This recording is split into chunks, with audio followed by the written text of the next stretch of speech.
Hi friends, कैसे हैं? बढ़िया। तो आज के इस वीडियो में हम लोग दीज दोज के बारे में पढ़ेंगे। ठीक है, कुछ इंपॉर्टेंट टॉपिक मैं यहाँ पे लिख रखा हूँ। ठीक है, जैसे यूज ऑफ दीज दोज।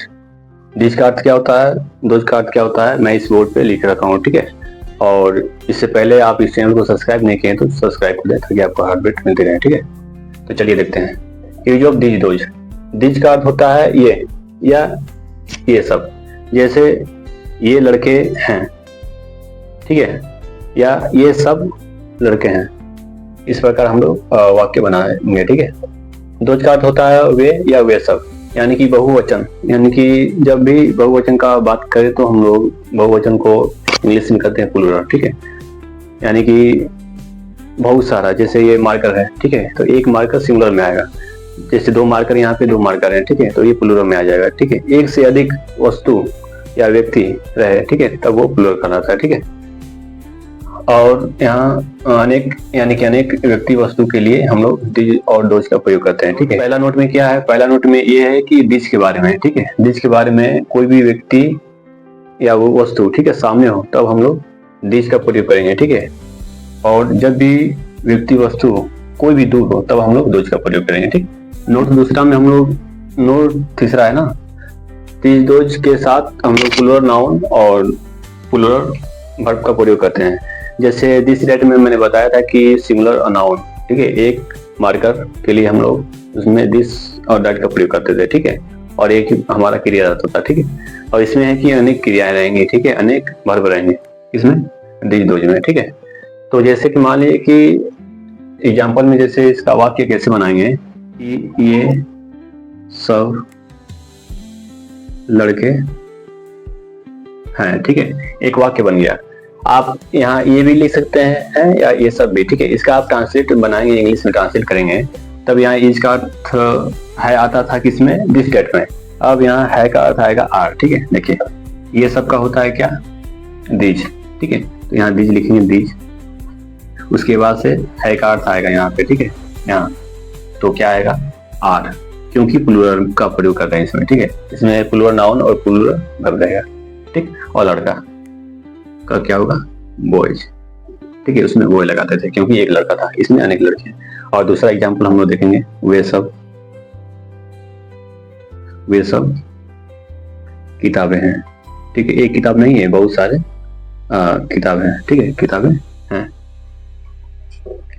तो दोज आर बुक्स। ठीक है, इसमें बुक्स लगा क्योंकि ये वर्ब हमारा कौन सा है, प्लूरल है, प्लूरल वर्ब है। और यहाँ हमारा दोज जो है प्लूरल है। ठीक है, दोज दूर की वस्तु के लिए, दीज सामने की वस्तु के लिए। ठीक है, कोई सामने हो, और ये दोज यानी कि दूर की वस्तु के लिए। ठीक है,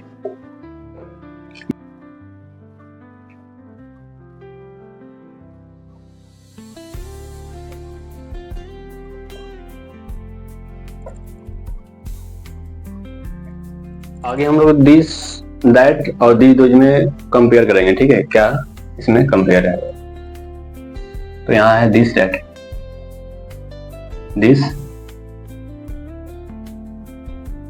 दैट, और यहाँ है दीज दोज, दीज दोज। ठीक है, दिस दैट का अर्थ होता है यह और वह। ठीक है, दीज दोज का अर्थ होता है ये या वे। ठीक है, ये सिंगुलर जो है कि नाउन के लिए। ठीक है, सिंगुलर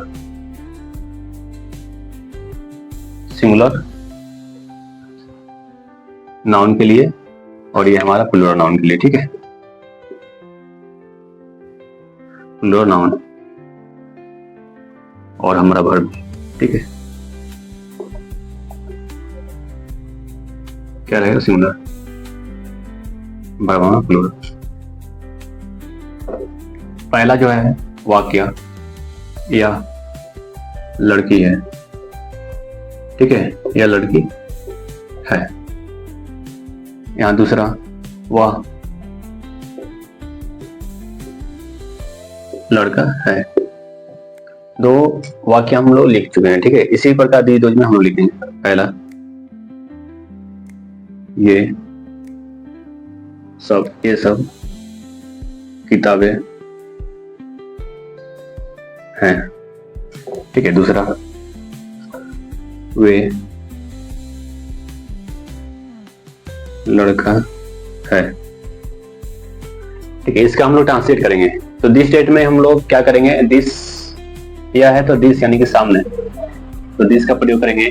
इसमें जो है का अर्थ है ना, यहाँ ई जाएगा, ठीक है। उसके बाद से लड़की है तो यहाँ क्या जाएगा, गर्ल आ जाएगा, ठीक है। GIRL girl, full stop.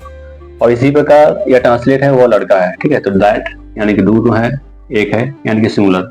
यहाँ सिंगुलर हमारा जो है कि वर्ब और सिंगुलर नाउन का प्रयोग हुआ है, ठीक है। तो यहाँ आ जाएगा दैट इज बॉय, ठीक है। इसी प्रकार इसमें हम लोग देते हैं तो वे या ये सब बोलिए या वे सब, ठीक है, एक ही बात है, ठीक है।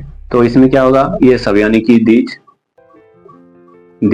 अब यहाँ है का अर्थ जो आता है आर, क्यों, क्योंकि यहाँ प्लूरल का प्रयोग हुआ है, ठीक है। यहाँ पे प्लूरल नाउन और प्लूरल वर्ब का प्रयोग हुआ है, ठीक है। तो क्या होगा, दीज आर बुक्स, ठीक है। और यहाँ पे वे है ना, यानी कि दो है, क्या होगा, दोज आर बॉयज, ठीक है। तो इस प्रकार जो है कि दिस डेट के बारे में हम लोग अच्छी तरह से समझ चुके हैं, ठीक है, कि किस प्रकार हम लोग ट्रांसलेट करते हैं, इसके नियम रूल क्या है, ठीक है। तो इसमें क्या का मतलब कि, तो इसमें क्या क्या मैंने इंपॉर्टेंट बातें थी दिस डेट में। दिस का अर्थ होता है या, इसमें सिंगुलर नाउन सिंगुलर वर्ब का प्रयोग किया जाता है, इसमें प्लूरल नाउन और प्लूरल वर्ब का प्रयोग किया जाता है, ठीक है। इसमें इसका अर्थ है का अर्थ इज होता है और इसमें है का अर्थ आर होता है, क्योंकि प्लूरल का प्रयोग हुआ, ठीक है। तो ये वीडियो अच्छी लगी हो तो लाइक और सब्सक्राइब करें और हमारे चैनल से जुड़े रहें ताकि आपको अपडेट मिलती रहे। धन्यवाद।